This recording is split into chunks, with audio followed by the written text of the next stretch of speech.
if you really want to succeed, you cannot have this attachment to results. In other words, you can't say that I'm going to judge myself and everything else based upon whether I hit my goals in a launch.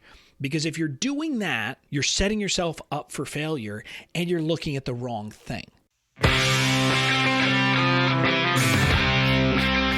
Welcome to the Certified Badass Online Marketing Podcast, where being a badass has less to do with what you wear and what music you listen to, and everything to do with whether you've got the thriving online business of your dreams. I'm your renegade thinking Harvard Law grad turned online entrepreneur host, Bobby Klink. In my years building my thriving business, the most important lesson I've learned is that being a badass online marketer isn't about secret strategies or ninja tactics. It's about doing the basic stuff right and showing the F up. So each week here on the show, you'll get clear, easy to execute guidance on how to build your online business and a swift kick in the ass or two to make sure you're getting it done.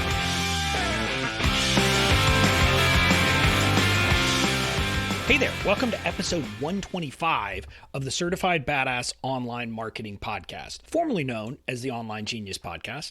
I'm your host, Bobby Klink, and today's episode has me really excited. It's one of those ones that inspired me where I called an audible on my content. Now, for folks who attended my content planning workshop in December, I talked about planning content out for multiple months at a time, but at the same time, giving yourself the space to decide that you needed to call an audible. And I made the decision this week. I wanted to change what I was talking about this week. I tweaked a little bit about my calendar for the workshops I'm going to be doing in 2020, but also I was inspired to do this episode because it really brings back the, more cowbell that I talked about in the last episode of talking about something that really is personal to me. And so what we're going to be talking about today is I'm going to talk about how poker and lessons I learned as a poker player actually served me well as an entrepreneur. And I'm going to try to make this relatable and fun because I think there are some really huge lessons here that all of us could learn from thinking about things that make people successful as what you might think of as gamblers, but I think of as poker players. Now, I was inspired to do this episode partly by a book that I got over Christmas called Thinking in Bets, Making Smarter Decisions When You Don't Have All the Facts. And it's written by this woman, Annie Duke, who used to be a professional poker player, but she also has, I think she has a master's, maybe even a PhD in psychology. And now she's a motivational speaker and she consults with businesses, etc. And when I started reading it, my mind started racing. And I started thinking immediately of how this concept and thinking of lessons that I had learned as a poker player, I'm kind of inherently doing them as an entrepreneur. And this is part of what makes me different as an entrepreneur, I think. And it's part of the reason why, for example, I think I don't really love the launch mentality. And so I wanted to share these lessons with you and share some things that maybe can help you build your business and make it successful over the long term. Now, before I get to the actual kind of concrete lessons, I want to tell you a story. And it's a story that if you follow poker, you're going to know it immediately. If you don't, though, this is going to strike you as something new. And it's the story of this guy named Chris Moneymaker. And it is a famous story in poker circles because Chris Moneymaker was a guy who was an amateur poker player. He played for fun. He was a full-time accountant living in Tennessee, and he won what was called a satellite tournament. Basically, he paid $86 to get into this tournament with thousands of other people. And because he won that, he won a seat in what was at the time, back in 2003, considered the championship of poker. It's called the World Series of Poker. And the World Series of Poker main event, it costs $10,000 normally to enter into that event. And at the time, it was an event that was almost all focused on professionals. Professionals played it. You didn't have a lot of amateurs playing in it, but you were starting to see a bit of it. And Chris Moneymaker won his seat. And with a name like Moneymaker, you had to think that the commentators on ESPN were going to love talking about him because, I mean, let's be honest. Can you imagine a better name for a gambler or poker player? Well, Chris Moneymaker went on to win the World Series of Poker that year, and he made $2.5 million. That was the payout. Now, I've heard some things that I think are true about it, that his father and I think a brother or brother-in-law had to stake him, because although he had won the entry fee, he had to be out in Vegas, and so they paid for him to fly out there and to stay, and so they got some part of his winnings. But in any event, he won this $2.5 million pot, and it was TV gold. And the funny thing was, it caused what in poker world was called the Moneymaker Effect. I don't remember how many people played that year in the World Series of Poker main event, but it was under 1,000. And the next year, it exploded. Because what had happened, a lot of amateur poker players saw it, and they got people just plopping down $10,000 because they had their moneymaker dream and they thought, I can do that too. And so it led to this huge boom in poker and in the poker world.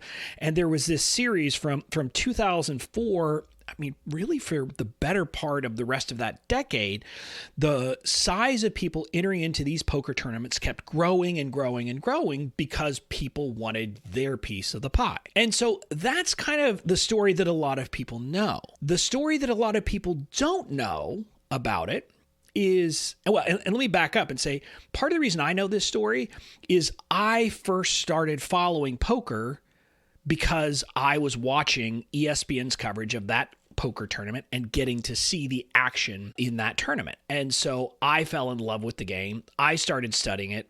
Me being me, I bought about 15 or 20 books about poker. I studied up and I did all those things and I started playing and I got good. And I played a lot of poker myself. And the story that a lot of people don't know is Chris Moneymaker, after he wins this tournament, he decides he's going to quit his full-time job as an accountant and he's going to become a professional poker player. And I checked his stats because this is one of the great things about poker. All of the tournaments you can see, they basically send their data into places so you can see lifetime earnings of poker players. Well, Chris Moneymaker, as of the time I'm recording this in 2020, now, and I don't want to say that this is not a lot of money, but he has made a total of like $3.8 million in earnings. And that means amounts he's been paid of winning tournaments. And you might say $3.8 million, that's pretty good. But here's the thing. If you do the math and you say, okay, well, let's take out that $2.5 million he won that first time, he's made $1.3 million in the 17 years since. And that's what they've paid him. That doesn't take account of the money that he has actually put in to continue to try to make money as a poker player. When you do the math, his actual revenue is somewhere around $82,000 per year. But I don't know this data, that we don't know these numbers, but I would venture to guess that he has spent at least half that much every single year in entry fees and all of those other things. So he's made about $40,000 a year. And when you think about that, an accountant could make a lot more than $40,000 a year. And I tell this story because I think you can probably see some parallels to a lot of entrepreneurs. We hear about the wins. We hear about that $2.5 million tournament win. And again, in online entrepreneurship circles, maybe it's not that big. But we hear about these huge successes. And we hear about people who seemingly out of nowhere made it big. But we don't then hear the story of what happened afterwards. And we don't hear the story of, did they continue to succeed? And I want you to be thinking about that. And some of the lessons that I'm going to talk about kind of go to that fact. In poker parlance, there are people who shove all their chips into the middle and pray. And then you have the professionals who stick around for a long time. And so one of the lessons I'm going to be talking about is that you need to be thinking about how you can be a professional at this online entrepreneurship thing and not someone who just puts all your money in and prays. So I'm going to talk about that, but I want to talk about 4 discrete lessons that I think I learned from poker that served me well as an entrepreneur, and I want you to adopt them as well. The first lesson is this one, and this is one that a lot of people don't like to hear. You can do everything right. You can make every single decision the right way and still lose. Now, in poker, we know this because, there's chance involved. We understand inherently that, I can't control the cards that come. And so the example is, even if I have the best hand in poker, in Texas Hold'em when I'm starting, and I have pocket aces, and someone else has the worst hand, a 2-7. So 2 cards that don't match at all. And just believe me when I say this, even in that situation, I'm only going to win 80-something% of the time if we get all of our money in at the beginning. That means 1 in 5 times I'm going to lose. And you think about that for a second and you realize, luck does play a role in this. And so that's why, I'll just tell you, if you don't know poker, when you go to a poker tournament or you're in a poker room, you'll hear people talking about how they had bad luck, how they did everything right. And in spite of that, they still lost. And that happens. And the savvy players understand that that's the case. And here's the analogy I make about that when it comes to online entrepreneurship. You've probably been in Facebook groups or other communities where you hear people say this. They bought a course and they say, I followed the directions to a T and it still didn't work. I launched and I didn't make any money. And they believe that that's somehow a sign that the teacher didn't serve them well or something. And they say, someone tell me, what did I do? What did I do wrong? Why didn't it work? And the sad answer is this. You could follow the advice, you could follow the method, you could follow the framework that any of the teachers has to a T and do it absolutely right. Do nothing wrong, but still not succeed. That is the sad fact. It's the reality of life. It's the reality of entrepreneurship. Now, if you don't like hearing that, sorry, not sorry. The point that I'm making here is for you to understand that sometimes your results are not the result of you making the right decision. Now, on the other hand, sometimes we luck into things. Sometimes we do everything wrong. We screw things up 7 ways a day, and yet it still works out. And the risk there is that a lot of times people say, ooh, it worked. I must have made the decisions right. I'm going to do the exact same thing again. And then when it doesn't work out, they say, what happened?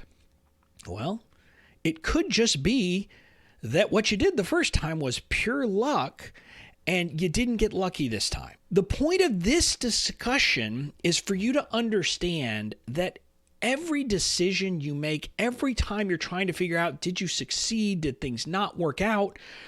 You need to separate the results from the process and the decisions you made along the way.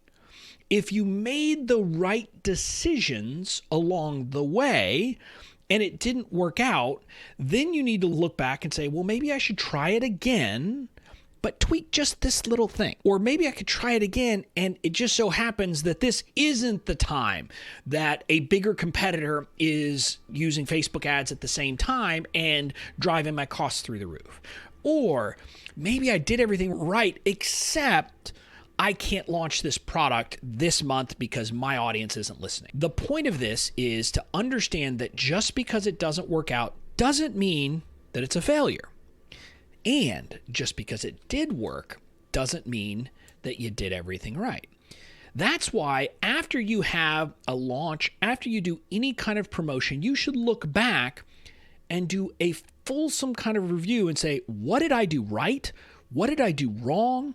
What should I probably do differently? And part of that you'll see by looking at individual numbers, meaning if you look at what happens at each step along the way, maybe you'll see, okay, I didn't do these pieces right, but it was okay because, right? And so, for example, maybe the way you promote a product is all wrong and your conversions are just tiny, but for some reason, a ton of people came into your funnel cheaply.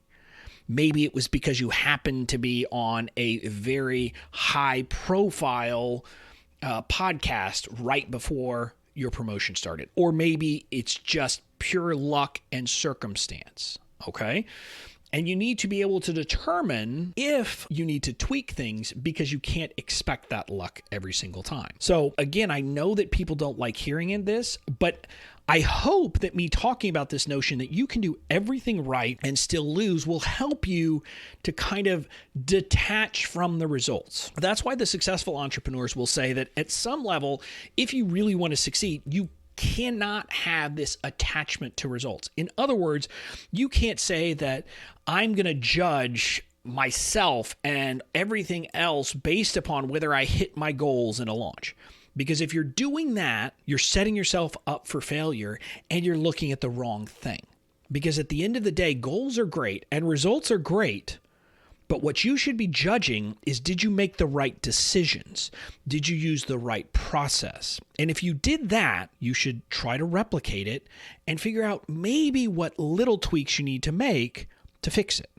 So that's the first lesson. The second lesson that I want to talk about is that successful poker players understand inherently that they're not going to put all their eggs in one basket. Now, what I mean by this is that as someone who plays poker, especially people who want to do it professionally, the biggest problem that people have that actually, even good players, people who are better than average and who should succeed over the long term in poker, they end up going broke because they don't manage their money well. And they basically, spend their money on things they shouldn't be spending their money on. And I'm not even talking about luxuries. I'm talking about in their business. And let me explain how it would work in an analogy to the poker game. If I were a poker player who, let's say, had $10,000 to my name, well, if that's the case, the last thing I should do is go buy into one $10,000 poker tournament. Because even the best players in the world aren't going to succeed 100% of the time and even get their money back. Forget making a big return. I don't know the stats exactly, but I think they would say they're lucky to get, probably 25% of the time to make anything back from a poker tournament. And so if you think about that, if I only have $10,000 to my name, the last thing I should be doing is putting all my eggs in one basket where all the pressure is on me. And there's a couple of problems to that. Number one, statistically, it's probably not going to work out. But second, it means that you are playing scared because you have to win. You have to make your money back or you're going to be broke. Now, I tell that analogy because that's what the launch mentality is for a lot of entrepreneurs.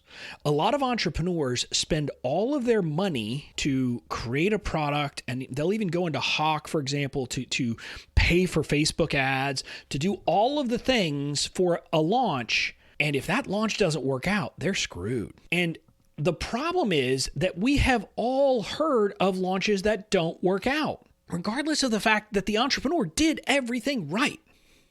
And so for entrepreneurs to be putting all of their eggs into that launch, that single launch, it makes me want to throw up every time I hear about it. But the separate problem is then the entrepreneurs are tight and they have this attachment to results because they have to, right? Because if they don't make money, they're screwed. And that means they're not creative.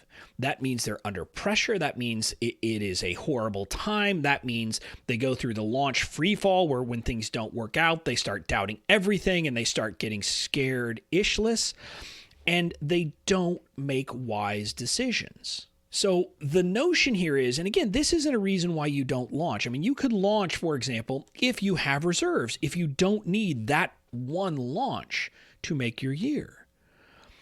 But even separately from, deciding whether you're going to use a launch model, when I think about successful poker players, I think about this fact. When I was talking about, before I said there are the poker players who shove their money in the middle and pray, and then there are the ones who don't.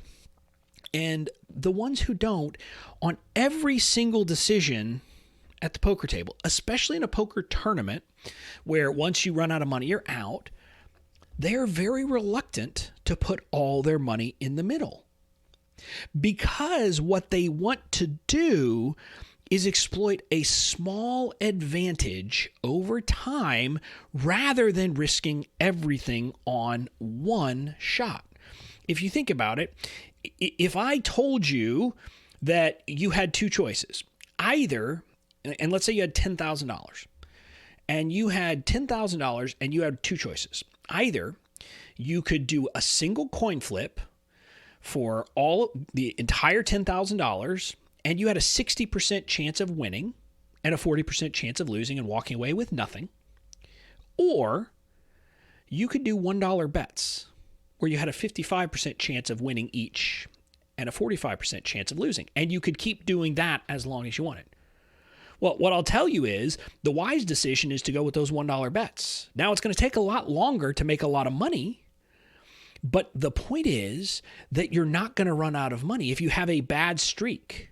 If things don't work out the first few times, you'll still win in the long run because you can keep making those bets. This is the concept that all of Vegas, the house, is built on. A casino can lose because they know they've got enough money to keep playing and the odds are stacked in their favor. And so entrepreneurs need to be thinking in that same mentality. If you make wise decisions, if you are someone who's studying and trying to get better, which, look, the very fact that you're listening to this podcast is a sign to me that you are trying to learn this stuff and you are someone who will master this over time. Well, what that says to me is you need to be setting yourself up to take advantage of small advantages over time instead of trying to put, a lot of pressure on individual decisions. Again, this is why personally I like the non-launch method better. But even more importantly, this is why even the big name entrepreneurs who launch will tell most people that you should not be launching once at the beginning. You should be launching a lot of different times. You should be trying things out. And this is in some sense the example of what I did wrong when I first was getting into this business. That first failed launch I had where I was down, $30,000 on that launch, I basically pushed my money to the center and was praying. I was saying, I don't have any way to say if this is going to succeed or not because I had never launched before, but heck, I'm going to spend, over $10,000 in Facebook ads, and I'm going to spend, thousands upon thousands of dollars on a Facebook ads manager. And that was dumb. So if you don't yet have a proven offer, start small. Start without spending a lot of money. Start without doing something that's going to put a ton of pressure on you. And again, people don't like hearing this because candidly, a lot of people want to get quick results. People want to make, thousands or a 5-figure launch. So $10,000 or more the first time out. And yeah, I'd love that too. But guess what? Most people don't make 5 figures the first time they launch. It's just the reality. Most people start with something smaller. And over time, they improve and they learn and they make it better. And they exploit those small advantages where they say, okay, well, this is working. And so again, a small advantage here might be if I spend $1 on, over the long term, if I spend $1 on Facebook, I get $1.20 back. And you might say, a lot of people don't like doing that because you're spending money and you're not getting a great return. But if I could do that every day, all day, I would keep doing it. And that's the approach I think we need to have. We need to say, where are these things that I can take small advantages and exploit them? That's what I do in my business. And it requires me to spend money now to hope to make money later. And what I mean by that is I don't do a lot of advertising during launches. I do advertising to just, get people into my world. And then I trust that over the weeks and months and sometimes even years that follows someone getting on my list, I will make that money back, and not simply, $1.20. Maybe I'm going to make $2 back or $3 back for every dollar I spend, but it's going to take me some time.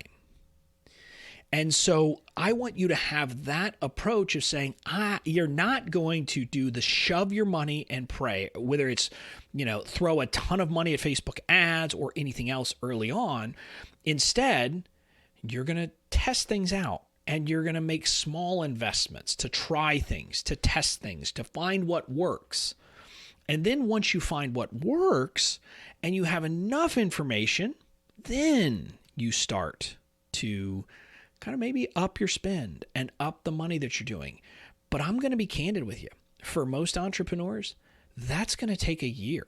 It's going to take a year before you really get to the point that you have confidence in what it is that you have and that you have the right way to launch it.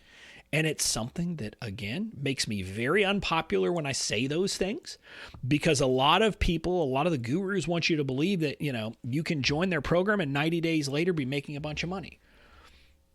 It's possible, but I'm just going to tell you my experience, and the experience I've seen of looking at other entrepreneurs is that that's not most people.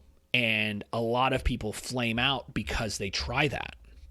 So they're trying to find that lightning in the bottle. That was that Chris Moneymaker event of someone making it big on the first try.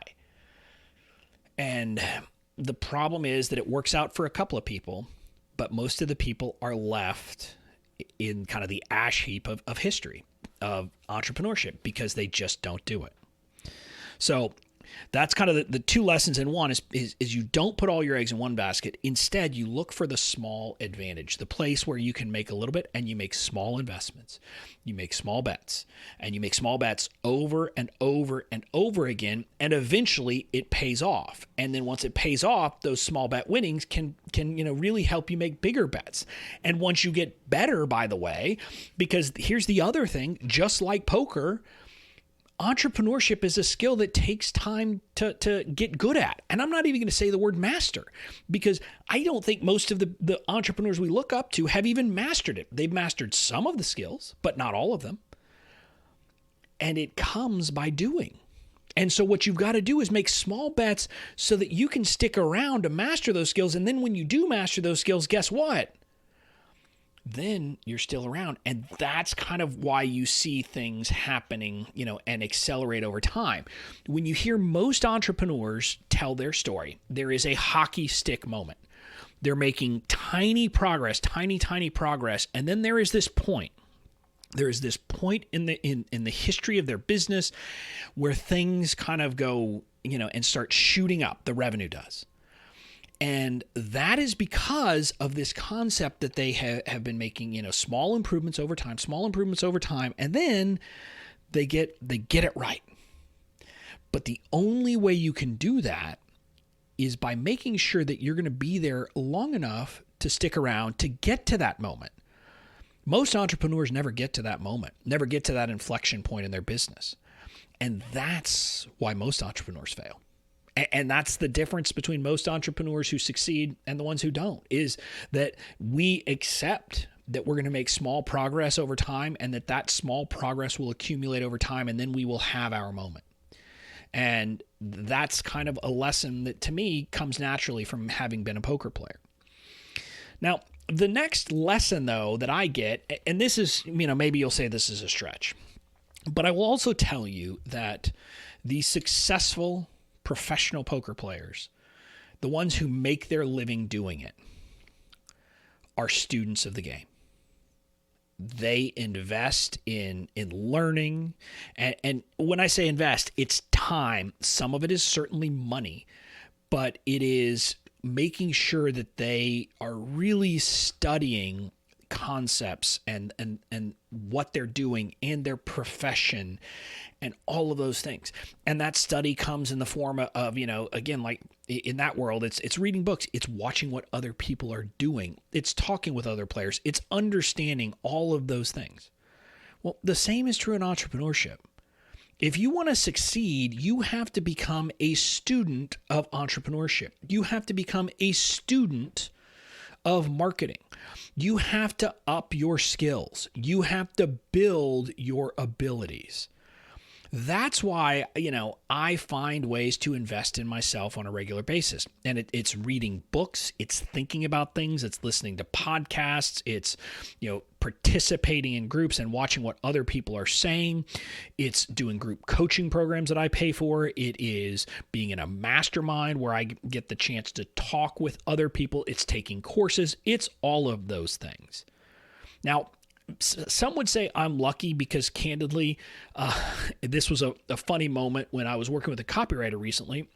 One of the questions on this kind of sheet she had me in advance of, if you listened and saw I guess it was my Old Navy email I sent, it's that same copywriter, but she asked at some point, when you were a kid, like what were your hobbies? What were the things you really loved doing? And I couldn't come up with anything. And I asked my brother and he said, learning. He said, you just always loved learning.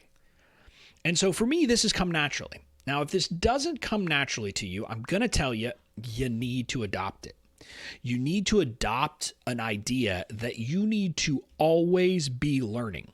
Screw always be closing or always be selling or always be anything else. The one thing that I would say will separate you from other entrepreneurs over the long term is if you adopt the mindset of always be learning. Now, I have to be careful here because some entrepreneurs have a tendency to stay in learning mode forever. And I want to be very clear about this. I am not suggesting that you become someone who is just learning.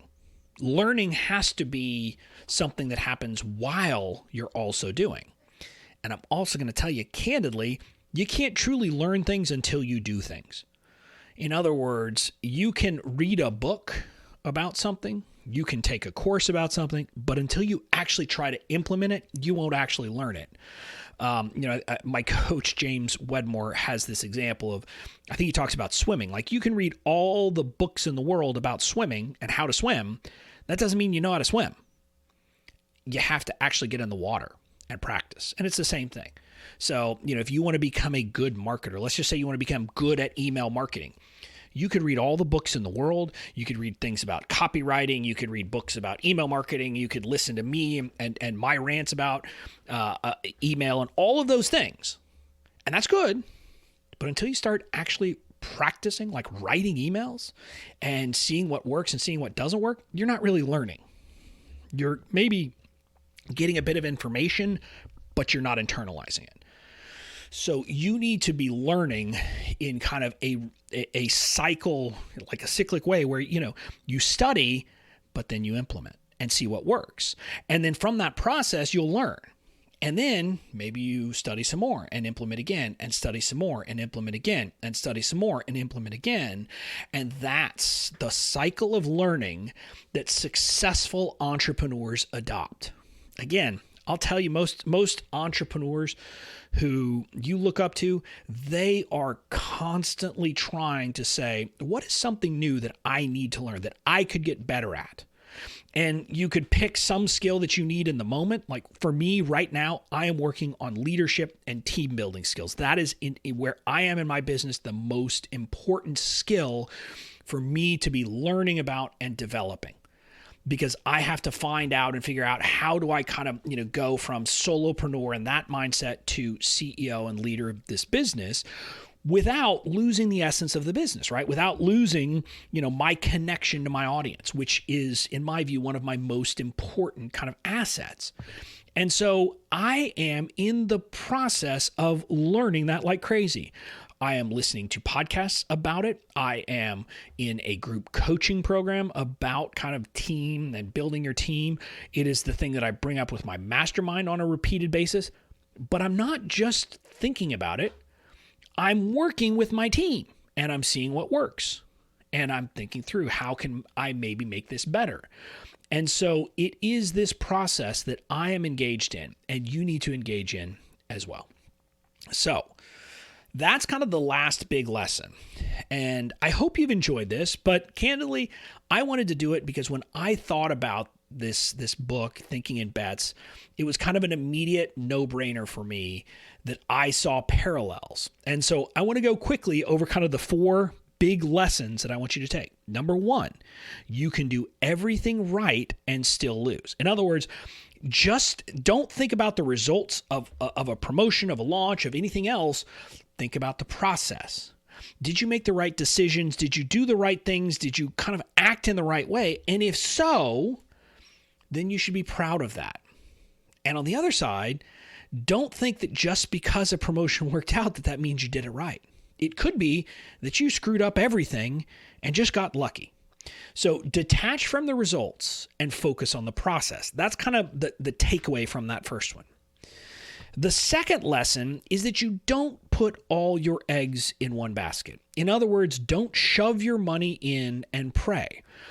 That means, if you're going to launch, which is fine, don't put all your money and all your everything into a single launch where if it doesn't work out, you're screwed. Because if you do that, you're not going to succeed because you're not going to be kind of light and easy during the launch. You're going to be tight. You're going to be freaked out. And then also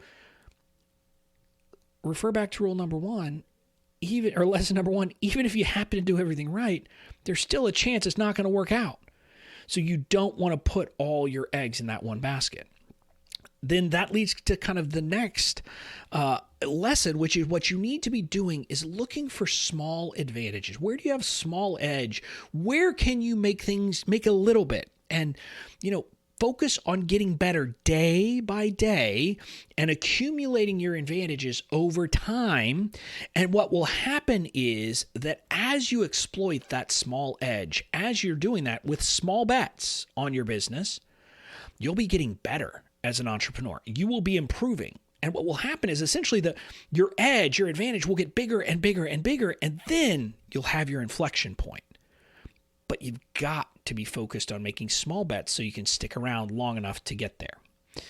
And then the final lesson is that you have to be a student of entrepreneurship and all things in your business. This means you've got to always be learning, and you've got to be learning by studying, but then implementing. Not just studying, not just sitting around doing nothing. You need to actually do the work to internalize the lessons. If you will take those lessons and apply them in your business, you will be a large part of the way to success. Now, again, because of rule number 1, you can do all that and still maybe not have it work out the first time. But if you do it over and over again, things will work out. So that's it for this episode of the Certified Badass Online Marketing Podcast. I'll see you back here for the next episode. But in the meantime, go build the badass business of your dreams.